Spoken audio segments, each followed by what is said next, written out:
যে কারখানায় কাজ করে চলে জীবন জীবিকা, তাতেই চলছে হামলা ভাঙচুর। একের পর এক বন্ধ হচ্ছে পোশাক কারখানা। কারা করছে এসব? উদ্দেশ্য কি শুধুই শ্রমিকদের দাবি পূরণ, নাকি পেছনে আছে অন্য গল্প, নাকি শ্রমিকদের সঙ্গে মিশেছে চক্রান্তকারীরা? এসব প্রশ্নের উত্তর খুঁজতে দেখে আসা যাক তাদের দাবিগুলো।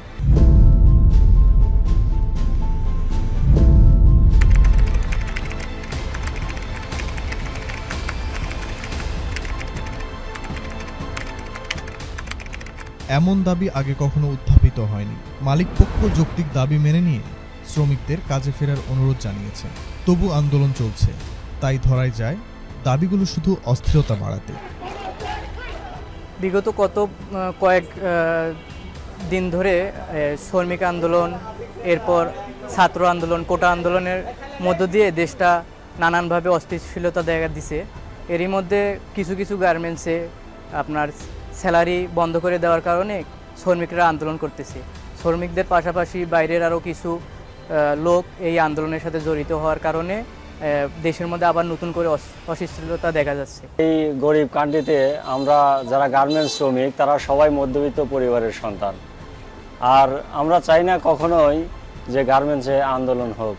আমাদের এই গরিব শ্রমিকদের যখনই আমাদের বেতন ভাতা বা আমাদের চাহিদা অনুযায়ী কিছু দেওয়া হয় না, তখনই আমরা আন্দোলন করতে বাধ্য হই। তো আমরা এই জন্য কখনোই চাই না গার্মেন্টস বন্ধ থাকুক।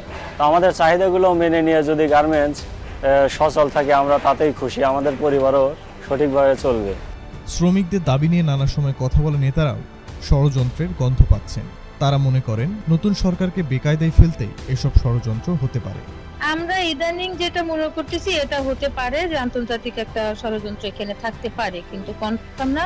আমি মাঠে ঘাটে কাজ করে যেটা দেখতে পাই বা দেখছি এবং দেখতেছি, সেটা হচ্ছে যে কিছুটা বেশিরভাগই আমাদের ন্যাশনাল পলিটিক্সের একটা বিষয় আছে। আর আছে ভাই, ওইটাও আছে, কারণ আমাদের পার্শ্ববর্তী যে দেশগুলো আছে তারাও তো সবসময় আমাদের সাথে একটা কম্পিটিশন ছিল যে কিভাবে আমাদের এখান থেকে অর্ডারগুলি নিয়ে ওদের ওখানে নেওয়া যায়। তার জন্য তাদের ওখানে প্রাইস রেট বা সবকিছু মিলে কিন্তু একটা এর মধ্যে এখন চলতেছে। কিন্তু এই অস্থিরতায় কার কি লাভ ক্ষতি? এভাবে পোশাক কারখানা বন্ধ হতে থাকলে তো শ্রমিকরাই ক্ষতিগ্রস্ত হবেন, কর্ম হারিয়ে বেকার হবেন তারা, আর রাষ্ট্র হারাবে মিলিয়ন বিলিয়ন বৈদেশিক মুদ্রা। আন্দোলন হয়, বিভিন্ন ওয়ার্কারের দাবি থাকে, যে দাবিগুলো ফ্যাক্টরি মাইনে নেয় না। এই কারণে প্রতিষ্ঠানে আন্দোলন সৃষ্টি করে, গ্যামজাম সৃষ্টি করে। এগুলা কিছু কিছু ফ্যাক্টরি আছে যাদের দাবি দাবা মানে না, বেতন দিতে দেরি করে, আবার টাইম দেয় না, তারা আন্দোলন করতেছে। আবার কিছু জায়গায় ফ্যাক্টরির বাইরেও লোকজন আছে আন্দোলন করতেছে। নিজেদের কর্মঝুঁকির কথা কি জানেন এই আন্দোলনকারীরা? এমন প্রশ্নে অধিকাংশ শ্রমিকই কোনো জবাব দিতে পারেননি। এমনকি তারা স্পষ্ট নন কোথা থেকে আসছে নির্দেশনা। আমি শুধু এইটাই বলবো শ্রমিকদের, দেখো যে মূর্খ শ্রমিকরা বা অসচেতন শ্রমিকরা একসময় রাগের চোটে এবং দুঃখে অভাবে কারখানা ভাঙত। এইটা কখনো করবে, কারণ কারখানা ভাঙা, যন্ত্রপাতি ভাঙাটা কোনো কাজের কথা। এই যেমন কোটা আন্দোলনে আমরা মেট্রো ভাঙলাম বা আমরা অন্যান্য অফিস ভাঙলাম, তাতে কার ক্ষতি হয়েছে? হাসিনার কোনো ক্ষতি হয়নি, ক্ষতি হয়েছে আমাদের। ঠিক সেরকম শ্রমিকদেরকে আমরা বলবো যে যতই ক্ষোভ থাকুক, কারখানা ভাঙুন। অনুসন্ধানে দেখা গেছে গত 5 আগস্টের পর সাভার আশুলিয়ার পোশাক কারখানার ঝুট, ক্যাটারিং এবং টিফিন ব্যবসা নিয়ন্ত্রণ নিতে শুরু করেছেন বিএনপির নেতাকর্মীরা। আওয়ামী লীগ সরকারের সময় তাদের দলের নেতাদের নিয়ন্ত্রণে থাকা 70% কারখানা এখন বিএনপি নেতারা দখল নিয়েছেন। অন্যান্য কারখানা পুরোপুরি দখলে নেওয়ার উদ্দেশ্যে শ্রমিকদের বিক্ষোভে উস্কানি দেওয়া হচ্ছে। অস্থিতিশীলতা সৃষ্টির উস্কানিদাতা ছাত্রলীগ নেতা ইশতিয়াক আহমেদ হৃদয়কে এরই মধ্যে গ্রেপ্তার করেছে পুলিশ। দেশীয় এবং বিদেশি, আন্তর্জাতিক এবং দেশীয় ষড়যন্ত্রের অংশ হিসাবেই এই ঘটনাগুলি ঘটানো হচ্ছে। এবং এটা আপনার পরিষ্কার, যদি আপনি দেখেন গত কয়েকদিন ওখানে বেশ কিছু ভিডিও ক্লিপ আমরা আইন শৃঙ্খলা রক্ষাকারী বাহিনীকে দিয়েছি, যাদেরকে ইতিমধ্যে ওনারা অ্যারেস্টও করেছেন।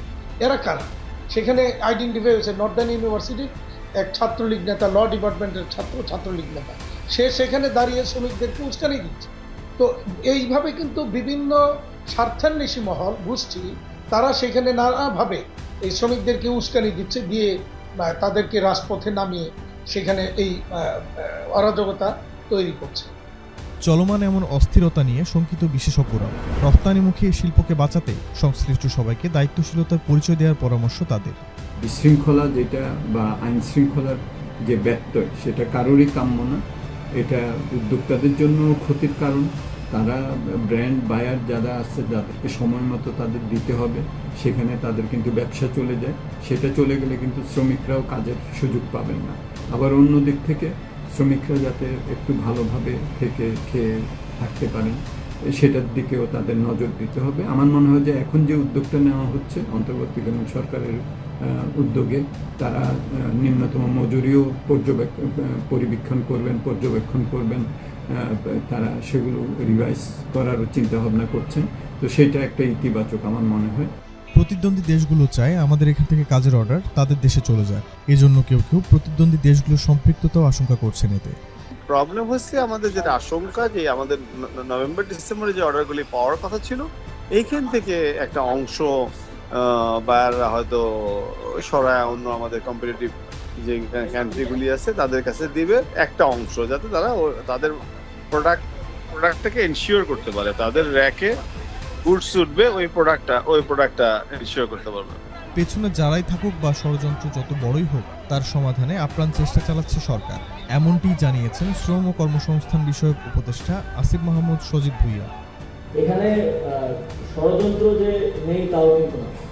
এখানে আসলে যদি পাশাপাশি দুইটা দোকান থাকে তাহলে দুই পক্ষের দোকান মালিকের কিন্তু একটা ইন্টেনশন থাকে, যদি আমি পাশের দোকানটা বন্ধ করে দিতে পারি কোনোভাবে, তাহলে আমার দোকানে গ্রাহকরা আসবে।